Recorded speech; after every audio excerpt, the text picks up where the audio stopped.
ہمارے programme teacher کی آواز میں گیسٹ ہیں جناب ڈاکٹر سرٹیفائیڈ حکیم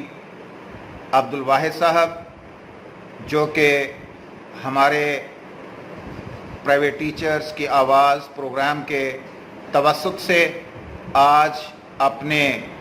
بہت ہی قیمتی خیالات کا اظہار فرمائیں گے اور اپنے ناظرین کو کرونا وائرس کے علاج کے حوالے سے مختلف دیسی ادویات کے حوالے سے ڈسکشن فرمائیں گے۔ جی جناب ڈاکٹر حکیم عبدالواحد صاحب راولپنڈی والے۔ بسم اللہ الرحمن الرحیم، اللہم صلی علی سیدنا محمد وعلی آل سیدنا محمد وبارک وسلم۔ کرونا کے حوالے سے آپ نے مختلف نسخہ جات کا بھی سنا ہوگا، اور یہ ہے کہ ہم بھی اس حوالے سے کام کر رہے تھے، تو الحمدللہ کچھ چیزیں جو ریسرچ بیسڈ ہیں وہ آپ کے سامنے رکھی جا رہی ہیں، اور آپ ان کو اچھے طریقے سے نیٹ پہ بھی دیکھ سکتے ہیں اپنے طور پہ بھی، اور اس کے لیے باقاعدہ سے ہم نے ایک ویب سائٹ بھی ڈیزائن کی ہے جس میں آپ اس کو ڈیٹیل میں دیکھ سکتے ہیں، کیونکہ ابھی ہمارا جو یہ پہلا ویڈیو کا سیشن ہے تو اس میں ہم ایک انٹروڈکشن دیں گے کہ کون سی دوائی ہم یا کون سا ہم جڑی بوٹی یا کون سی ہم اگر ہم کمبینیشن لیں مختلف ادویات کا تو وہ ہمارے لیے فائدہ مند ثابت ہو سکتا ہے۔ یہ جو چیز آپ کے سامنے رکھی جا رہی ہے یہ انٹرنیشنل ریسرچ پیپر سے جو ہمارے پاس رزلٹس ملے ہیں ہم اس کی بیس پہ ڈسکس کر رہے ہیں، تو اور بعض چیزیں جو ایسی ہیں جس کو آپ الحمدللہ قرآن اور حدیث کی روشنی میں سن بھی چکے ہیں، اور آپ نے اس کے متعلق جو قرآن اور حدیث میں جو اس کا حکم آیا اس کے متعلق آپ کو یہ چیزیں آپ کے علم میں بھی ہوں گی۔ تو پہلے ہم بات کرتے ہیں کہ طبی اعتبار سے ہم اگر ایک بندہ کرونا کا پیشنٹ ہوتا ہے تو اس کی سٹیجز کتنی ہیں، پہلے ہم تھوڑا سا سٹیجز کو ڈسکس کر لیتے ہیں، اس کے مطابق پھر ہم اس کی ادویات کا استعمال بھی اس کے ساتھ ساتھ ڈسکس کریں گے۔ کرونا کے پیشنٹ کے اندر بیسیکلی دو سٹیجز ہیں، ایک پہلی سٹیج ہے اور ایک دوسری سٹیج ہے۔ سٹیج 1 کے اندر جو پیشنٹ ہے اس کو جو کرونا کے متعلق کنفرم نہیں ہوتا، کرونا اس کے اندر موجود ضرور ہوتا ہے لیکن اس کی جو علامات ہیں وہ اس طریقے سے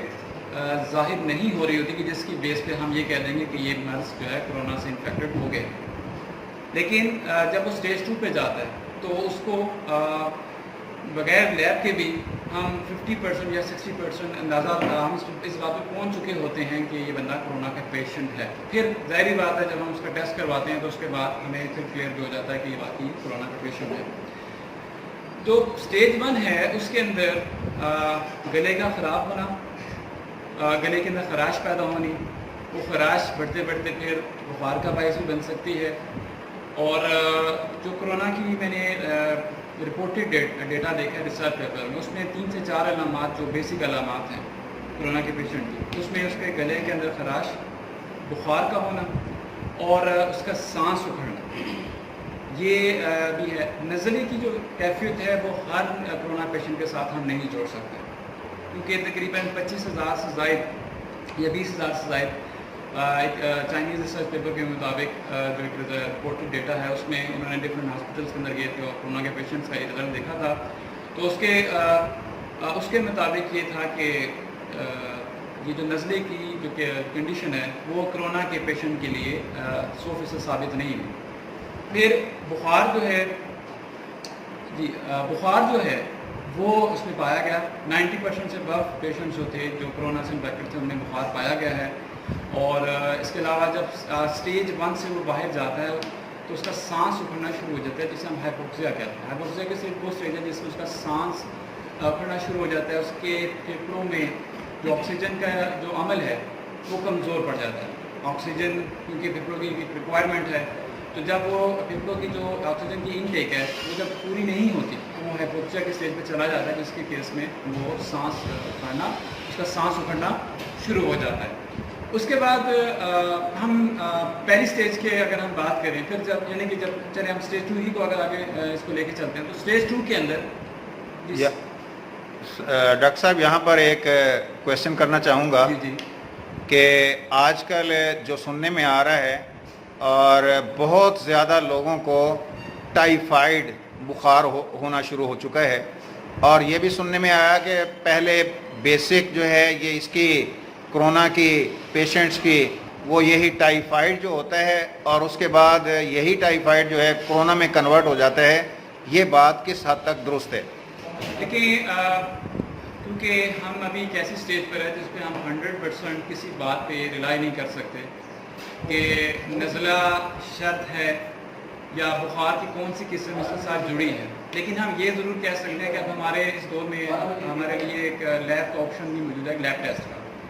تو ہم جب لیب ٹیسٹ کروا لیتے ہیں تو اس سے ہم کنفرم ہو جاتا ہے، تو یہ بات کی جا سکتی ہے کہ جی کرونا کا جو پیشنٹ ہے اس کا ٹائیفائڈ کا مسئلہ ہے، تو اس کو یہ بات آپس میں منسلک ہو سکتی ہے کہ اگر ایک بندے کو ٹائیفائڈ ہے تو وہ کرونا کا پیشنٹ بھی ہو سکتا ہے، یہ ہم یہ نہیں کہہ سکتے کہ وہ نہیں ہو سکتا۔ تو لیب ٹیسٹ ہے، پر بخار کی جو کنڈیشن ہے وہ 90% سے ابو ہے، اور رپورٹڈ ڈیٹا کے اندر یہ نہیں بتایا گیا ابھی تک کہ جس سے صرف بخار کی ایک ہی قسم ہوگی جو کہ کرونا کے پیشنٹ ہوگی، یہ ایسا نہیں ہے۔ تو اس پہ تو بات واضح ہوگی۔ تو لیب ٹیسٹ والی بات جو ہے وہ آپ کے پاس ایک ایسا آپشن ہے جس میں آپ کو کنفرم ہو جاتا ہے، تو یہ آپ کے لازمی علم میں ہونا چاہیے کہ کون سی لیب آپ کے گھر کے پاس ہے جہاں پہ آپ فوراً جا کے اس کا ٹریٹمنٹ کر سکتے ہیں۔ اب آتے ہیں ہم کہ کون سی کرونا کے پیشنٹ کو غذائیں کھانی چاہیے۔ دیکھیں، ایک تو یہ ہے کہ جو آپ کسی آپ حکیم کے پاس جاتے ہیں یا ایون چلیں اگر آپ کسی ایلوپیتھک ٹریٹمنٹ کو لے کے چل رہے ہیں، لیکن غذا کا آپشن تو آپ کے پاس اویلیبل ہے۔ اب بات یہ کہ ایک بندہ کرونا کا پیشنٹ ہے تو اس کو یہ ضرور پتہ ہونا چاہیے کہ اس نے کون سی غذا کھانی ہے جو کہ اس کے اس مرض کو، کرونا کا جو وائرس ہے، اس کو کل کرنے کے لیے سود مند یا فائدہ مند ثابت ہوگی۔ تو اس میں سب سے پہلے اگر ایک پیشنٹ کرونا کا ہے تو اس کو آپ شہد کا استعمال کریں، کیونکہ شہد میں شفا ہے، اور اسی طرح کلونجی کا استعمال بھی ہے۔ اب شہد کتنا استعمال کرانا ہے؟ میری جو ریسرچ ورک کے مطابق جو ہے اس میں جو شہد ہے وہ 1.5 kg، تقریباً 1.5 کلو کے مقدار کا جو شہد ہے وہ آپ نے استعمال کرانا ہے، اور یہ ایک ہفتے کے اندر استعمال کرانا ہے۔ اب بات یہ ہے کہ اگر ایک پیشنٹ کو ڈائریکٹلی آپ کہیں کہ وہ کھانا شروع کر دیں تو یہ بعض کا مشکل ہو جاتا ہے، تو اس کا طریقہ یہ ہے کہ آپ اس کو کسی دلیے کی صورت میں دلیے کے ساتھ شہد اس میں ملا دیں، یا آپ اس کے چائے کے اندر میٹھے کی جگہ شہد کو ایز اے سویٹنر کے طور پہ، سویٹنگ ایلیمنٹ کے طور پہ آپ اس کو استعمال کر سکتے ہیں۔ دوسرا، کلونجی کتنی لینی ہے؟ کلونجی جو ہے وہ آپ نے 1 گرام کی مقدار کی لینی ہے، 3 ٹائم آپ نے اس کو استعمال کرانا ہے۔ آپ نے اس کو جو چائے استعمال کرانی ہے اس میں ادرک استعمال کرانی ہے، ادرک کے ایک تازہ چھوٹا سا ایک پیس کاٹ کے آپ اس کو کاغذ میں ڈال کے دے دیں، یہ بھی بہت سوٹیبل ہے۔ اس کے علاوہ جسٹیشیا ایک ایسا پودا ہے جو کہ یہ جو طب کے لوگ ہیں ان میں اس کا ایک الگ سے منفرد نام ہے، وہ اس کو بڑا ایک امپورٹنس دیتے ہیں۔ تو جسٹیشیا ایک ایسا پلانٹ ہے، اس کے پھولوں کو بھی استعمال کیا جاتا ہے، اس کے پلانٹ کو پھولوں کے علاوہ والے حصے کو بھی استعمال کیا جاتا ہے۔ تو آپ جسٹیشیا کا بھی استعمال، جسٹیشیا کے جو پلانٹ ہے اس کا بھی استعمال کریں۔ اس کے بعد اسینشل آئلس، دنیا میں اسینشل آئل ڈفرینٹ ٹائپس کے پائے جاتے ہیں۔ اسینشل آئلس کی اگر ہم بھاپ لیں 30 منٹ کے اندر آپ کو بہت اچھا اس کا رزلٹ مل جائے گا۔ میری جو ویب سائٹ ہے www.coronadosage.com اور coronadisinfect.blogspot.com، اس میں آپ اسینشل آئلس کے نام بھی دیکھ سکتے ہیں کہ کون کون سے ہیں، اور یہ بھی ریسرچ پیپر سے ہی نکالے ہیں کہ کون سے ریسرچ پیپر نے 30 منٹ کے اندر بہت اچھی اینٹی وائرل اینڈ ایکٹیویٹی شو کی۔ اس کے بعد ہمارے پاس ایک وائلڈ تھائمس ٹی ہے، یہ آپ اس کا استعمال کریں، اور اس کے علاوہ آپ ڈائٹری فائبرس پہ کام کریں، ڈائٹری فائبرس کو آپ انٹیک کریں۔ پری بایوٹکس اور پرو بایوٹکس اور وٹامنس جو ہیں وٹامن سی کا استعمال زیادہ کریں. کچھ چیزیں جو آپ کی امیونٹی بلڈر میں ہیں میں اگین بتا دیتا ہوں. Dietary fibres, prebiotics and probiotics, vitamins, آپ اس کا انٹیک کریں. اور یہ ویب سائٹ میں آلریڈی مینشن بھی کر دیا ہے, آپ اس ویب سائٹ میں دیکھ سکتے ہیں کہ کس کس نارملی آپ کو یہ چیز بھی مل جائے گی اس میں کہ کس سورس سے آپ کون سا وٹامن لے سکتے ہیں. تو یہ ہمارے پہلی ویڈیو تھی. نیکسٹ ویڈیو کے لیے آپ تیار ہیں. جی, آج کے پروگرام ٹیچر کی آواز میں یہ تھے ہمارے گیسٹ پروفیسر ڈاکٹر حکیم عبدالواحد صاحب, جو کہ ناظرین تک بہت ہی امپورٹنٹ انفارمیشنز شیئر کر رہے تھے اور کرونا کا علاج کے حوالے سے آپ ناظرین کے سامنے اپنے ویوز شیئر کر رہے تھے. انشاءاللہ نیکسٹ پروگرام میں پھر نیکسٹ جو انسٹرکشنز ہیں, جو ہدایات ہیں اس حوالے سے وہ شیئر کی جائیں گی. جی